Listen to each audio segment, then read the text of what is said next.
Hey everybody, it's Tim the Dad. And I'm Dave the Dave. Yeah, so Dave and I have been talking about coming up with things that we want to look forward to in 2023. That includes games that we want to play, which is kind of what our main focus is going to be here today, plus some of the other things that we've been doing. We've been blinging out a lot of games, so Yeah. we might talk about some of the plans for that. But to start off, let's just talk about 10 games that we want to make sure that we get to the table in 2023. And I'm going to caveat that by saying that I did not include any of my games that are like my top games, like Western Legends, Outer Rim, Merchants and Marauders, because I know I'm going to get those games to the table already. Yeah, my list I have some stuff that is like recent acquisitions. So some of them will be like ones that I just got that are it's like newer. And I have a few other ones that are some of my favorites, but I didn't put anything in there that's like my everyday play type thing, which actually like everyday play is kind of not even a term anymore because I didn't even do any kind of 2022 gaming wrap up for myself or channels that I do stuff for because last year I didn't really do a lot of gaming, so I've been trying to be more intentional about getting some games played. So, but I have an interesting list, and I'm going to be curious to see what kind of crossover that we will actually have. Yeah. So. Dave and I were actually trying to figure out logistics of this, doing it online, because we live a couple hours apart. It just happened to be that one of the games that we wanted to make sure we played, that is actually not on my list, is Eldritch Horror. And we wanted to play the Mountains of Madness expansion in the winter, because that's kind of the whole theme of that. Right. So Dave was here to play that, so we thought, hey, let's do this video while we're at it. Yeah. So in no particular order, I'm going to let you go first since you're my guest. Okay. So, let me just start off with I'll actually have like 11 because the first one I'll start off with, and I have a replacement for it later on. Was Encyclopedia from Holy Grail Games. I've already played it, so I'm off to a good start this year. It is from the same designers who did Museum. I got it as a Christmas present from my son, and so I was really interested in playing the game because it uses a dice placement mechanic, and that is one of my favorite mechanisms. Mine too. Like worker placement stuff. So, and over the course of that game, you are essentially gathering up research on these different animals. So you have to send your dice out to go, and you'll be able to take actions to be able to research different traits about them, and then eventually you're going to publish them onto into different areas in the encyclopedia, and then you're going to score points based upon the research that you can do. And then also there's a set collection aspect with cards and experts that you have from various continents. So it's a lot of fun. That was the one that I really wanted to, that was one that I wanted to get played. I've already gotten it played. So and I want to play it too. Yeah. So the one that I have like that I'm interested in playing that would be in its place is Bitoku. That's from Devere Games, and I can't remember the name of the designer's name is like German something. He's from, I think he's a Spanish guy, and it has like this like a Japanese theme. There's worker placement, which is another, like I said, one of my favorite mechanisms too. Really colorful artwork. I don't know a ton about the game. I just know that there's a lot of moving pieces. The box is super heavy, so that's my that's the one of the first ones that I want to get played. I acquired it last year, and I'm just going to make it a point to read the rules and get it played with my local gaming friends. One of my games is Elysium. Now, this was, I think, in contention for my game of the year when it came out. It was a game that Megan and I played a heck a lot of. We enjoyed it, but just kind of like anything, as a reviewer, you'll constantly have games that are coming in. So even the games that you really like a lot don't get back to the table that much. So I'd like to get that one back because I know it's been a couple of years at least since I've played it. Like I said, it was a contention for my game of the year. I really enjoyed it. I love the mythology aspect. Megan does too. But that's just something that I want to make sure that I get back to the table. Cool. What's your next one? My next one is one that I actually played right before Christmas last year. And so this is one that I'm really high on, but again, it just didn't get to the table much, and that is Mission Red Planet. After playing it, I, kind of remembered, man, I really love this game, and there's a lot of good take that, and the guys that I play this with are kind of cutthroat, Yeah. especially when Hefe and I are playing. Right. We go at it. We don't care what anybody else does. We want to make sure we screw that person over. Yeah. You probably would lose the game just in order to get at Jeff. And we have. We have both forsaken winning the game just to screw the other one over. And in that game that I played right before Christmas, Jeff had played it as well. Okay. So we got to talk and we're like, man, we got to play this a lot more. So that's why I put that on my list. Okay, cool. So my next one that I have is FIAM, which is from designer Freedom and Fries. And it's set in Egypt, and it uses a card play mechanism similar to the game Concordia, which Concordia is one of my top games of all time. And so there's a lot of there's like cards that you could buy, and you can playing them for different actions. You're trying to score points and things like that. And then it's just neat because when you start taking cards back into your hand, you can only take a few of them at a time. So it's got a really interesting card play mechanism that I want to play. Also, the fact that it's set in Egypt is another thing that's driving me to want to play it. That one's been sitting on my shelf pretty much since it was available in the United States. And so I made it a point of like, I want to get that one to the table this year. So, FIAM. Sounds good. Yeah. I mean, I kind of like that. I like Egyptian themed. And you like Concordia too. And I do like Concordia. And you were the one who introduced me to Concordia. So yeah, that'd be cool. Another one for me is Seasons. Now this is a game that actually Hefe and I learned years ago on Board Game Arena. Okay. And that was years before I even had the physical copy. I think I've played my copy once since I've had it, and that's been several years. It's got these huge chunky dice, which are they're awesome.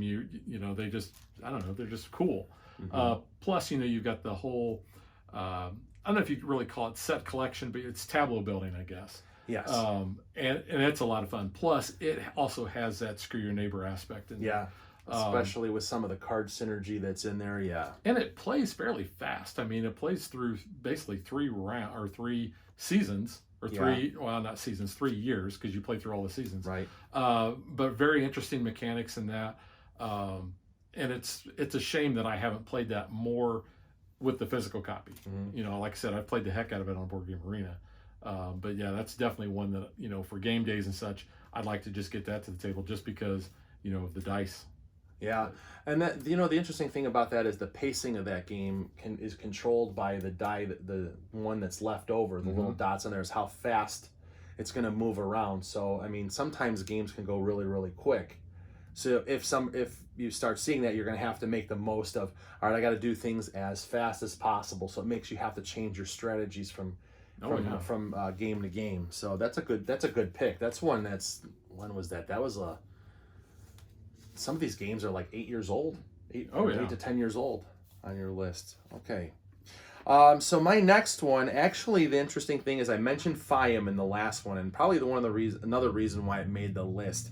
FIAM did was because Findorf is another game that I want to play this year. Now, it hasn't released in the United States. It's also by Freedom and Fries. I actually have it pre-ordered, and it should be coming out pretty soon. Rio Grande Games is going to be putting that one out.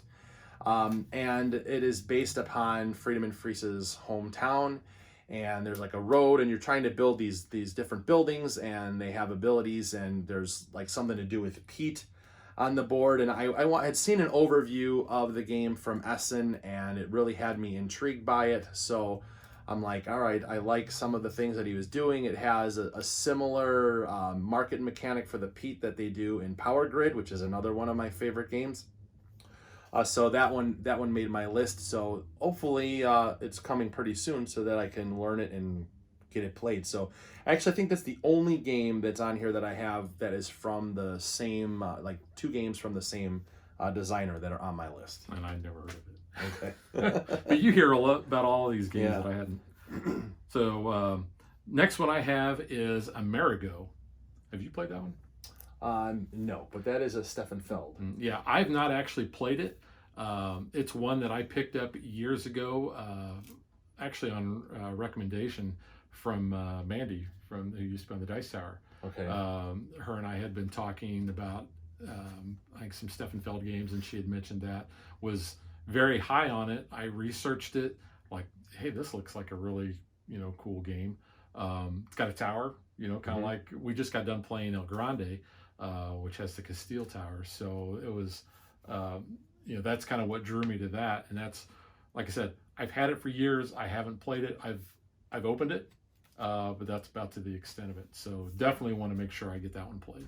Oh, interesting. So you're talking about Amerigo with a cube tower, and a game that I have on my list with a cube tower is Wallenstein, second edition. So that's from Queen Games. It has also been done as Shogun, which is the feudal Japan. That's an area control game, where you are and you have like a number of actions you like program. You put things out, and you'll execute them based upon areas that you have, where you already have cubes on the board, and you're able to deploy people, and then you can make like peasants work for you, and then if famine comes, they turn on you, and they can either fight for you or fight against you. And when you're resolving conflicts, you're taking cubes from an area, you're dropping them down in the cube tower, and then whatever comes down, the results is going to be what, that's going to be how the events are going to resolve. Like whatever comes out, those are the ones that go out. You like kind of cancel each other out, but you never know what's coming out because the cube tower is holding things in there. I really like the setting of that. It's during the 30 Years' War. And I had one of the later games that come out, Immortals, which was by the same designer. Dirk Henn did these games. But I think that he took the game too far, and there was too much going on, because now instead of having things going on one board, you had things going on two boards. So certain things would be happening on one and on the other. So I want to scale it back and go to something a little bit more simpler. But looking forward to playing that one this year. And my buddy Chris, who I play with at home, keeps talking about it. He's like, I can't wait to play Wallenstein. I can't wait to play it. I'm like, well, we'll get it played. So yeah, sometimes you need to have friends like that kind of push you to play those games that you want to play, but you just don't have much reason to get them to the table because there's other things you're playing or whatever. Right. But yeah, that's all a great way to basically get those games played. Another game for me that I want to get to the table is 1754, the French and Indian War. Okay. It's from Academy Games. Every year, my brothers and I try to get 1775 to the table around the 4th of July. It's kind of become a little tradition.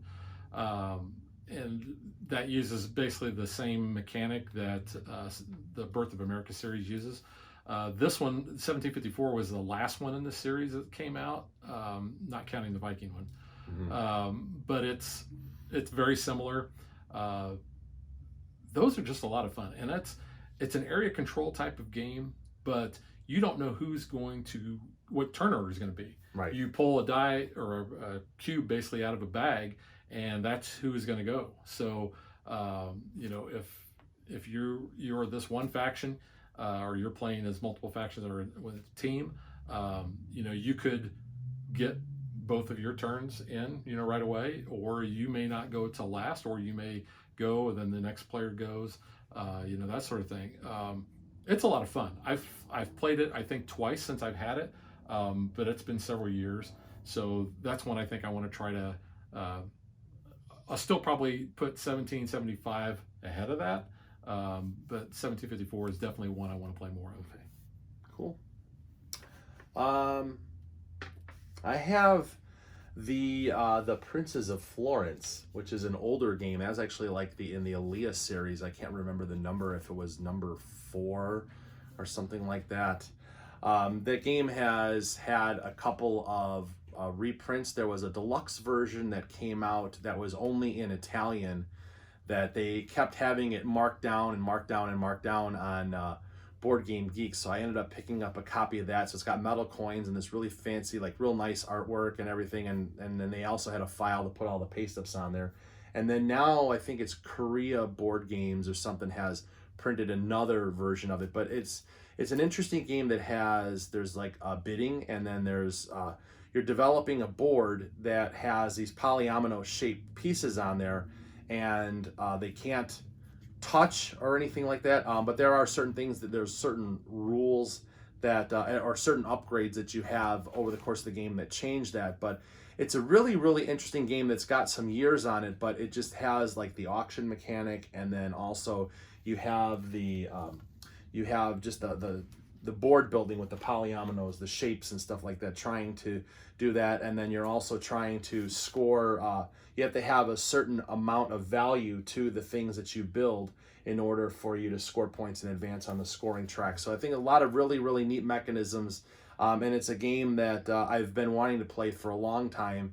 And so I've kind of decided to push that one up and make it a point to play that one this year. You know, we've covered a lot of games and we have not duplicated yet. So far, yeah. So another game for me is FRESCO, and that's a game I know that you like, you know, quite a bit. Again, it's one that I've had for years. I think I've played my copy once. I think I've played your copy or Tim Norris's copy once or twice. I thought we played your copy here because I believe I taught you FRESCO Maybe here it was. at one of your BrezCons. I think it was. Maybe, you know, it's been so long ago. Yeah. I don't remember.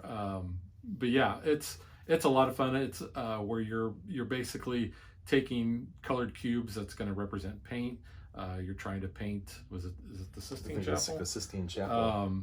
But it's really cool. The theme is cool, I think. And it's just kind of a cool game because you're taking tiles off of the board to reveal the picture. So as you're quote painting the ceiling, then you're exposing, you know, what the actual picture looks like. And it's you know, cool. It's a neat theme. Yeah, I like the mechanic of the time that you wake up, which came out in another with Parfum from the same designer, and then also you see something similar in viticulture. Yeah, where you choose where you're going to choose you are in your turn order is what you're going to be.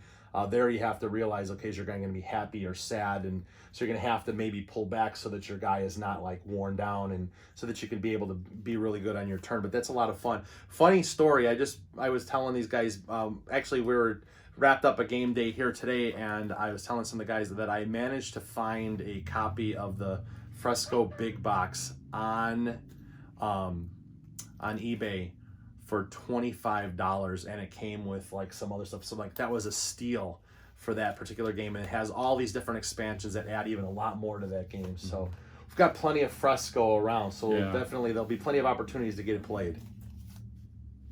So I have a game that we both actually have, and it's I don't know if it's on your list, but Tylidum, which is one of the latest tea release. Is that how you pronounce it? I think so. Oh, Tiletum or whatever. I always call it Tiletum. Maybe it's Tiletum. I don't know. It's from the same design. Was it Danielle Taschini and I can't remember the other guy's name. The same people that did Zolkin have done. Yeah, it's right there. Okay. Simon Luciano or whatever. So from Board and Dice. And again, this is another one of those games with the dice.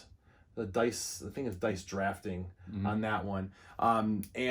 So there's a lot of really neat mechanisms that are in there. So I don't really know like a ton about it. I know that there are certain mechanisms that I liked, and it has an interesting setting for it. And I like the design team. I really, really liked, like I said, I really like Zolkin. So I'm looking forward to getting that one played this year. I was thinking Zolkin was right behind you, but I'm not sure. Not seeing it.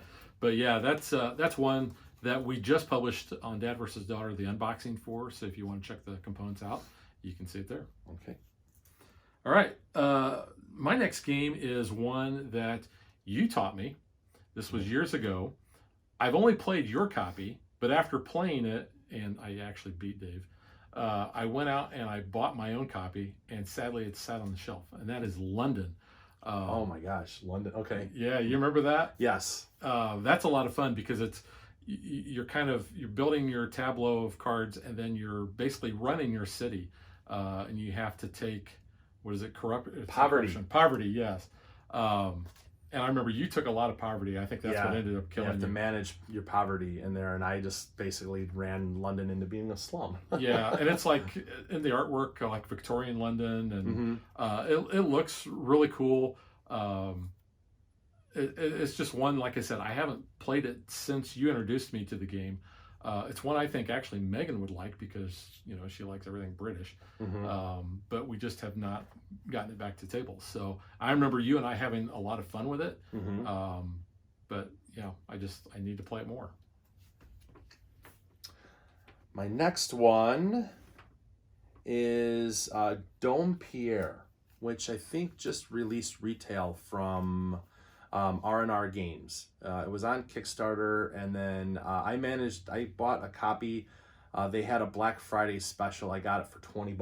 That's a good deal. So, and I remember seeing the game at first, and it has an artwork style. The board looks similar to viticulture, like there's a vineyard, but there's also like these wine presses.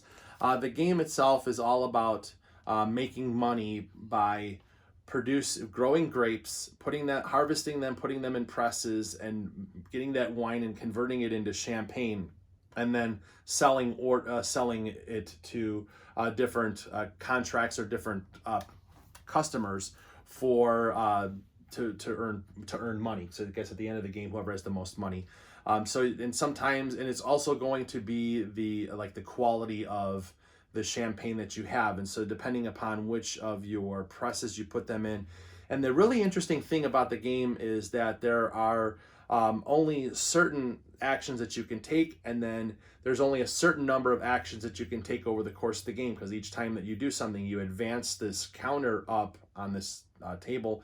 The actions will become more expensive to take, but they're also more powerful, and eventually you get to a point where it's like once you've done that a certain number of times, you can't do it anymore. So it's really a game that's quite thinky and trying to require a lot of planning. So I figured, well, this would be I like the theming, and I figured that this would be like a nicer game for me to actually have to push my brain to have to think about. So Dome Pierre is definitely one that I want to play this year. Yeah, viticulture was one of those that our weekly group, we played the heck out of it, and I got burnt out. I want to say we played it, like maybe 3 or 4 weeks in a row.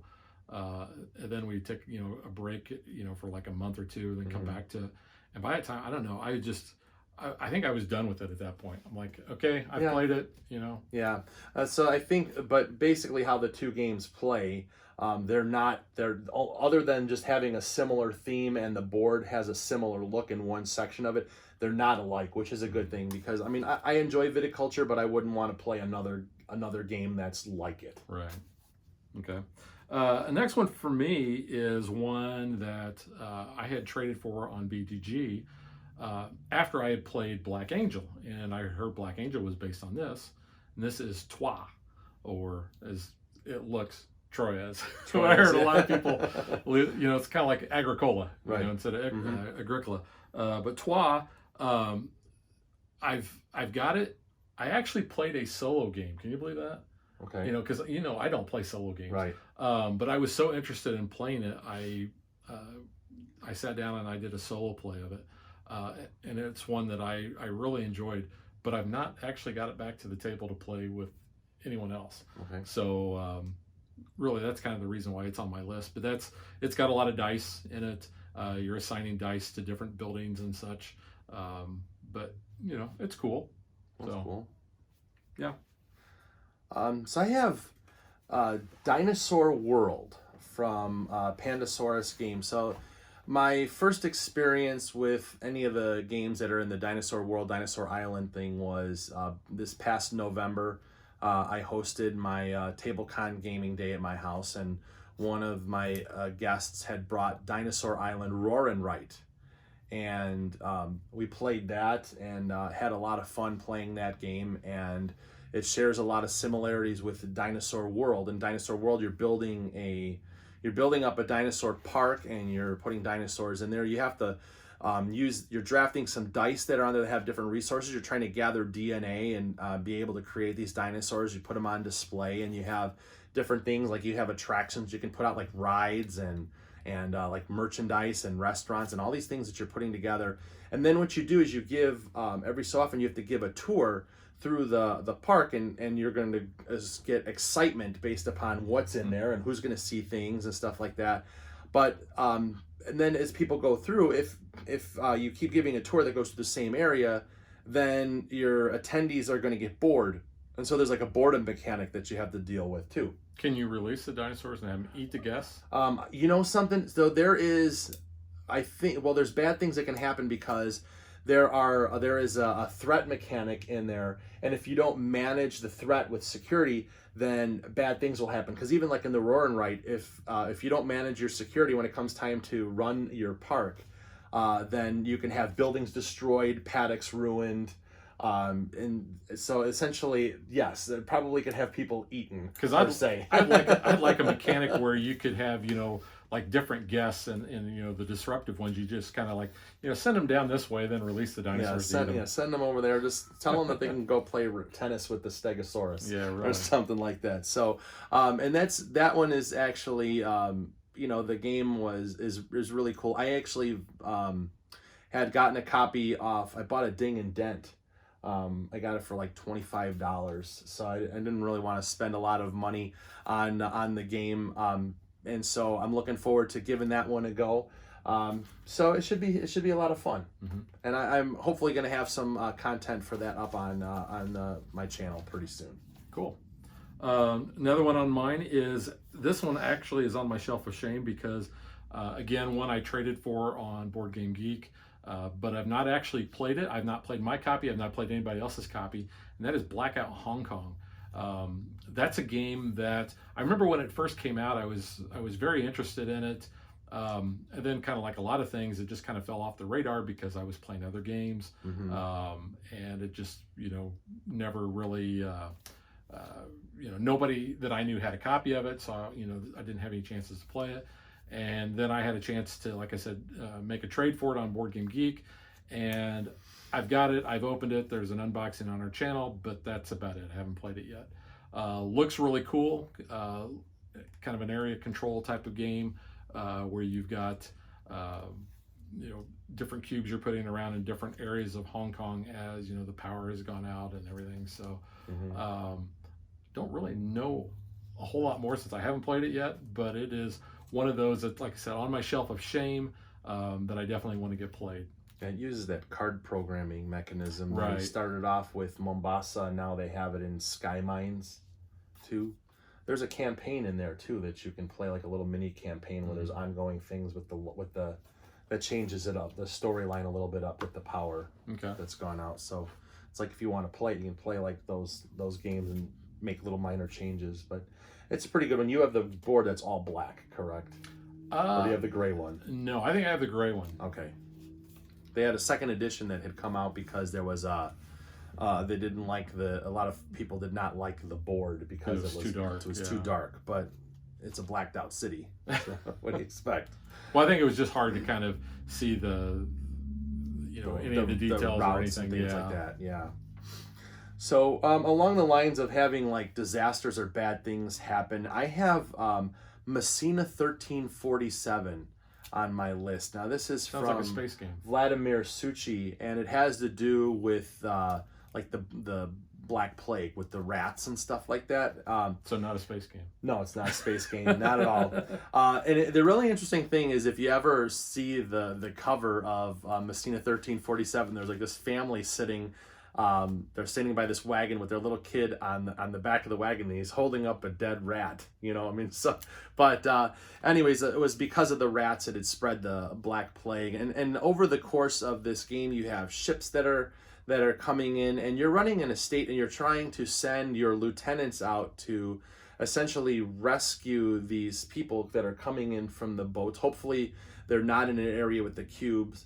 And you can bring them back to your estate, and you can essentially hire them to work for you.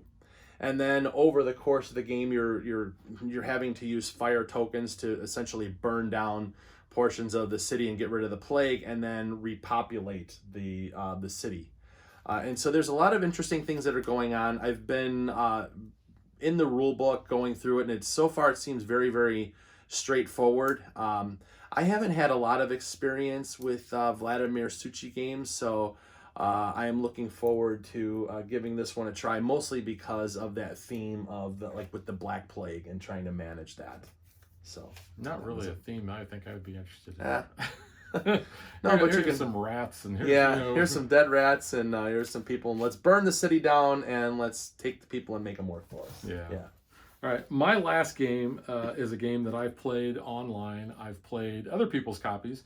It inspired me to go out and get my own copy, which I have not played yet, and that is Penny Press. That's a game where you are trying to create headlines on a newspaper. You're trying to basically build up the different types of stories. I know there's like sports and there's war and there's, I think, what do they call it, well, there's politics, and I think there's like the human interest stories. But you want to get those, basically you want to try to pump those up on a track and then get your newspaper, your headlines basically to show those stories that are going to get you the most points. It's an interesting game. I've had a lot of fun with it. But again, like I said, I haven't played my copy. So, that's kind of like most of these on my list. I've played them. I just haven't played mine, and so I want to get those played. Yeah. So my last one is a game that I have played it. I had gotten rid of it and then just recently reacquired it, and that is the Gallerist from Vita Lacerda. And that's pretty heavy, isn't it? That's a pretty heavy game. But that one, to me, when I did play it, it seemed the most intuitive. It made the most sense as I was playing it. I actually enjoyed it. I had a number of Lacerda games, and to me, they're overall, to me, in my taste and the people that I play with, they're just too heavy. There's too much that's going on and too taxing, like mentally to think about, as to for my group. I would probably be able to play them, and if I had taken the time to play them multiple times, would probably be better. But the people that I play with, I have one person who is disabled, and so part of his thing is that he doesn't catch on to things as quickly as other people do. So it's at a disadvantage when we're playing the games, and so certain ones like that it's way a lot. So I have to take time to take slow. And then I also, one of the other people that I've had, I think that her overall like mental capacity has been a little bit hindered because she's undergone like massive amounts of chemo treatment for cancer and stuff. So that's one of the reasons why I had gotten rid of a lot of the games. But I'm really looking forward to the Gallerist and managing the like an art gallery. So that one, like I said, it is heavy, and it's typically like I'm not into a lot of the heavier games, but I think that one is going to be one that once I get in a routine of having it being played, that it could be something that would be played with a relative amount of frequency, maybe like 2 or 3 times a year. Well, would be it. Yeah, and that's kind of one of our goals for 2023 is really to create those opportunities where we're playing more games. Right. I had mentioned in the Dad versus Daughter wrap-up video, one of the things I was happy about was I've kind of created a local group with some of my former poker buddies where we've been playing, or I've been teaching them various board games. They're non-gamers, but they've really been enjoying what I've taught them. Western Legends, we played that a lot. They really love that. Merchants and Marauders the same way. And one of the games that I originally had on my list when we started talking about this, I had to take off because I introduced that game to these guys and they loved it, and they're like, well, let's play this again. And that was Catan, which was a classic game. Again, I had played it a lot. I'd never played my copy, but I've since been playing my copy. In fact, I've been blinging the game out, which kind of segues into the next thing for us to talk about is blinging out those games that we really love, and ones that we get to the table. Plus, if we're spending that much money on the bling, and we've got the stuff that makes it have a really cool table presence, we want to get that to the table more. Right. To show it off. Right. More than anything. And you kind of started last year, and I've been following certain of the games that we both own and we both love.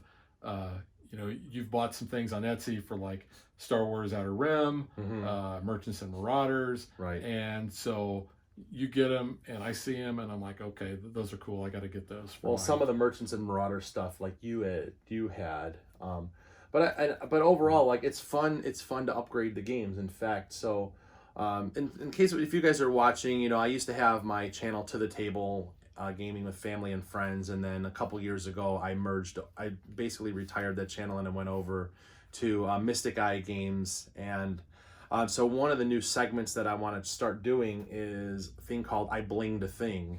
And I was just going to basically start, going with some of the games on my shelf, some of the things that I've done in terms of upgrades. Whether it's things that I found myself that I put together, or things that I found off of Etsy, or just some things are just upgrades that are available from the publisher. Sometimes you can get like a deluxe add-on to do certain things. But I agree, it's like a lot of it is when you take a game and you've done some really, really cool enhancements to it, and you bring it out, now it's not just it's just not the normal copy of the game. Now it's like you've got some really, like, it's different. It's unique from like what you would buy at the store. And it's kind of cool tactile things like, like for example, we talked about the Outer Rim. And there was like these encounter tokens and the patrol tokens that they're just normal cardboard pieces that go on the shelf. But now they've got these plastic like frames that they snap into that have like a metallic finish that just, they make it pop on the board. Yep. And so, now you can see what things are going, and it makes it clear like, oh, that's what that type is. And man, it looks really, really cool too. Yeah. So it's stuff like that, And, blinging out a game doesn't have to be expensive. You don't have to go out and buy stuff off of Etsy. Some of the upgrades that I've got, I've actually found at like estate sales, and pick things up, for like $1 or $2 that, can either, hold tokens. I got like these wooden corn on the cob boats, and they're perfect for holding corn for Zulkin. Right. It kind of makes it a little thematic.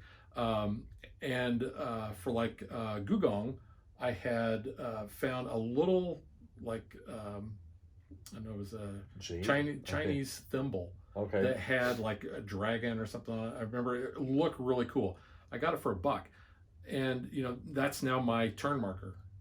So it looks really cool. Right. And like you said, when you have these things, it's not like you're playing a normal edition. Right. You've got something cool that makes it unique for you. Right. And it's also something neat to look at. So when you got Western Legends, you got some painted minis. Right. I had purchased it, yeah. And a painted train. And the first time I played his version of Western Legends, I couldn't take my eyes off that train. We almost had to pry the train out of his hand, because every time it wasn't his turn, he's picking up the train and he's looking at it. I'm like, oh, this is such a great paint job. Yeah. And of course, mine's not painted because I don't have that skill. And the guy that you got it from, he loved to paint minis, and he did a phenomenal job.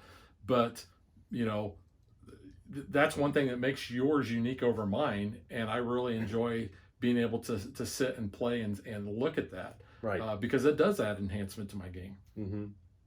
So yeah, so that's like a lot of things, and I'd be curious to see, and you guys should put in the comments too, like what kind of, do you upgrade your games? What kind of things do you do to make your games stand out, to give them a little bit more table presence? Are you doing Etsy upgrades? Are you buying deluxeified versions of games? Are you going to like craft stores and buying things? Or it could just be as simple as, are you buying like inserts for the games, like from either like Folded Space or Go7 Gaming or Broken Token or something? You're using those and integrating some of those trays as how you're putting your pieces on the board. I'd be curious to see what you guys are doing with that. So let us know in the comments for that kind of stuff. Yeah, so here's a real cheap way to upgrade a lot of games is you can go to like the dollar store or Hobby Lobby, someplace like that, and you get those little colored glass beads. And they have all different colors. There's blue, red, green, clear. And so I would start getting those. And so like Gugong, I replaced all the jade with those. In Western Legends, I replaced the wound markers, with those. Right. there's just little things like that. Just adds more, I think, to my Right. table I presence. had gotten the small, like kind of amber colored ones that I was using for my level counters for the good, the bad, and the munchkin. So the Western theme munchkin, I just added like the amber colored counters because I thought that that was the closest to a Western theme, and it cost me just a couple dollars for the glass beads. I don't have that munchkin anymore, but I still have the beads. Yeah. Well, You know, and we were talking earlier, even cannibalizing games that you don't like. yeah, If I can get a game of Risk, for like a buck or two at a garage sale or something, I'll buy it just because one, it usually has those really cool plastic boxes trays, that yeah. are really good to store other bits in for other games. But the other thing is the little figures. You've got the little infantry, cavalry, and artillery. Well, I'll take those and I'll take the dice and then I'll throw everything else away, the board, the cards, because I hate Risk. But I'll use those in other games. So, like Francis Drake is a good example where instead of having just little gray cubes to represent, your crew or the little black cubes to represent your artillery, I'll substitute those in. And it just, it's a lot neater. Right. And it only cost me a couple bucks. Yep, and it's a great way to clear up your shelf space by getting rid of those unwanted games that have no value to them. Just take out the pieces that you want and toss them. That's what I've done. Yeah. I know that some of you may be watching, like right now, may have gone into cardiac arrest over that, but it's that's kind of like the reality, Yeah. So, but yeah, that's what I've done with certain things. So. Anyway, so what? One other thing, and I'm probably going off script here because we were talking about our anticipated games and stuff like that. What are some of the things that you see coming up on the channel this year? Unless you've already done it, like in your look ahead on your year-end wrap up. Yeah, we kind of already have. We've got some new games that have come out that publishers have sent us that we're going to be playing. It's Megan's schedule is not very good, so it's a matter of what we can get to the table when she's available. That sort of thing. I do have quite a few games that I want to play with my gaming group because, for lack of a better description, Megan doesn't like Western themed games. Mm-hmm. So I have like Great Western Trail Argentina, Great Mm-hmm. Western Trail Rails to the North. So those are Western themed games. So I'm going to get those played with the guys. Also, like 3,000 Scoundrels, my buddy James, he has that copy, so he wants to play it. So he and I have talked about, we'll sit down in one afternoon and we'll play it, and then maybe we'll film a show on that. Yeah. But what about you? Well, overall, my number one thing is to try to be more intentional about getting games played. So a lot of it is just going to be putting things on the calendar. For example, today the Eldritch Horror Day was something that we had discussed about and put on the calendar, and my buddy Chris is the same way too. He's I talk to him like every day and we'll talk about game stuff, and he's like, he's like, sometimes we just got to do it instead of talking about it, just do it. So I'm going to be more intentional about having some game days to be able to get things played. And then in terms of content, it really depends on my mood because a lot of stuff overall, and if you're watching this, thank you, but there's so many different content creators that are out there making stuff on board games that you could watch 10 different videos and they're all doing the same thing, and so it's like, what can I do to make things a little bit different?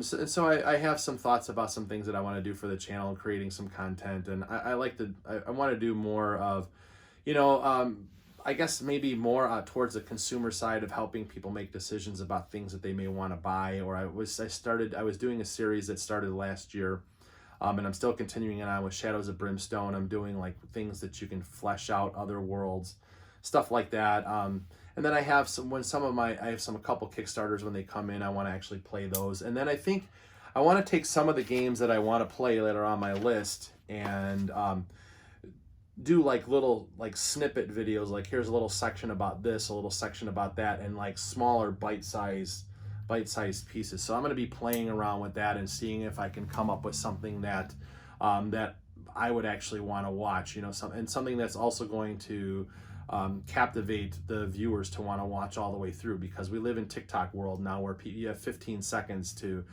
keep their attention span before somebody's ready to move on to something else. So I think I really wanted to experiment with like shorter content that is with like little bits and pieces at a time. Yeah. So It's just a shame that, you live 2 hours from me and Tim Norris lives 2 hours from both of us, really, that we can't, get together and game more. But when we do, it's awesome. right.